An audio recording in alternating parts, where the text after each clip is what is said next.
Oke, baiklah. Assalamualaikum warahmatullahi wabarakatuh. Perkenalkan, nama saya Fevi Mariani dengan NIM C1C022041. Di sini saya akan mempresentasikan materi tentang pengendalian keuangan untuk memenuhi tugas dari Bapak Dr. Wirmi Eka Putra SE MSI. Baiklah, untuk mempersingkat waktu, langsung saja masuk ke materi, yaitu pentingnya manajemen keuangan. Manajemen keuangan adalah sebuah subjek yang sangat menarik saat kita mendekati abad ke-21. Pada bulan Januari 1990, operasi real estate Kempio dipisahkan dari operasi toko serba ada retailnya yang dimasukkan dalam perlindungan Kapaitan.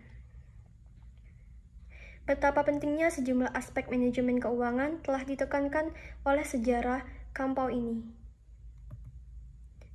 Adapun fungsi dari keuangan, fungsi keuangan yang utama adalah dalam hal keputusan investasi, perhitungan biaya, dan dividen untuk suatu organisasi. Tugas pokok manajemen keuangan berkaitan dengan keputusan investasi dan perhitungan biaya.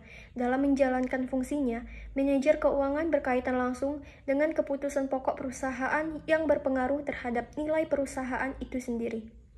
Fungsi keuangan dalam organisasi biasanya dipisahkan menjadi dua jabatan, yaitu bendahara dan administrasi pembukuan atau akuntansi. Berikut definisi pengendalian keuangan.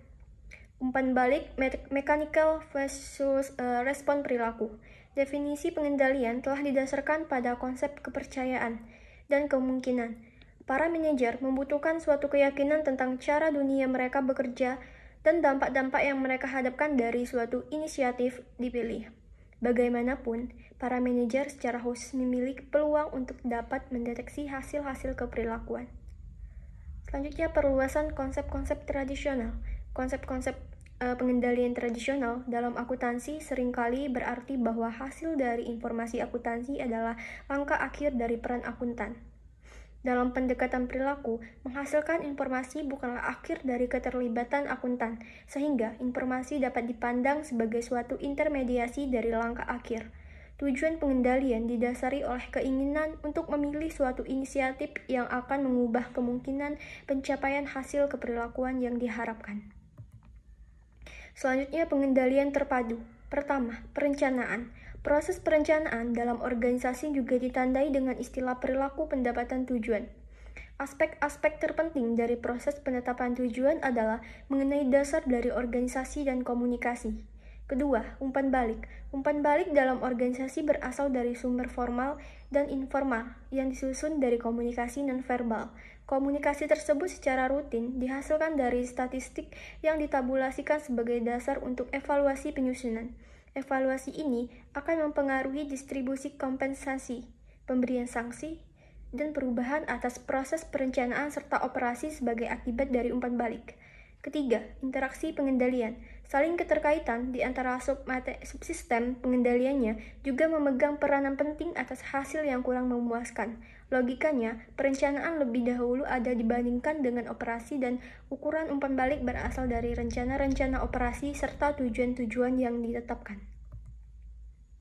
Selanjutnya, faktor-faktor kontekstual.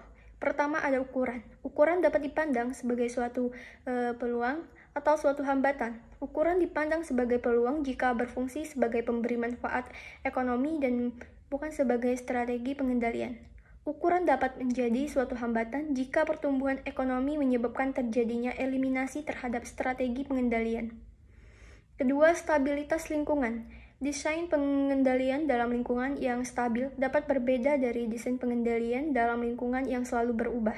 Stabilitas dalam lingkungan oksigen dapat dinilai dari gerakan yang secara eksternal menghasilkan produk-produk yang memerlukan satu tanggapan. Ketiga, motif keuangan.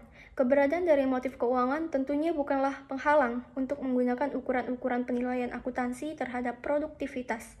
Pada sisi lain, jelas bahwa sistem pengendalian dan didasar pada motif dan ukuran profitabilitas seringkali tidak dapat diterjemahkan secara langsung pada konteks nirlaba.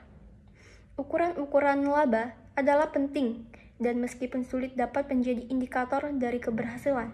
Keempat, yaitu faktor-faktor proses. Suatu proses penting dalam pengendalian biaya-biaya yang tidak dapat dihindari dari biaya-biaya untuk melakukan rekayasa atau biaya variabel. Strategi pengendalian biaya untuk proses strategi biaya variabel seringkali berbeda dalam hal substansi dengan strategi pengendalian biaya yang disesuaikan, seperti aplikasi biaya tetap. Selanjutnya, pertimbangan-pertimbangan rancangan. Pertama yaitu antisipasi terhadap konsekuensi logis. Antisipasi terhadap konsekuensi logis merupakan komponen-komponen inti dalam mendesain pengendalian. Kondisi ini merupakan hal yang penting bagi seorang manajer keuangan yang terbiasa untuk membuat pertimbangan berdasarkan pada apakah hasil itu adalah baik atau buruk. Kedua, relevansi dan teori agensi. Teori agensi menyangkut persoalan biaya, di mana suatu pendelegasian dengan asumsi keputusan-keputusan tertentu bersifat tidak jelas atau dipengaruhi secara bersama-sama agar menjadi tidak nyata. Ketiga, pengelolaan perubahan.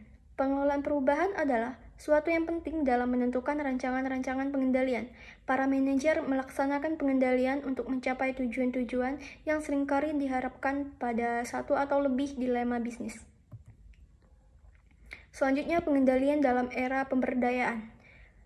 Pertama, sistem pengendalian diagnostik. Salah satu tujuan utama sistem pengendalian diagnostik adalah bertujuan untuk menghilangkan beban manajer terhadap pengawasan yang konstan.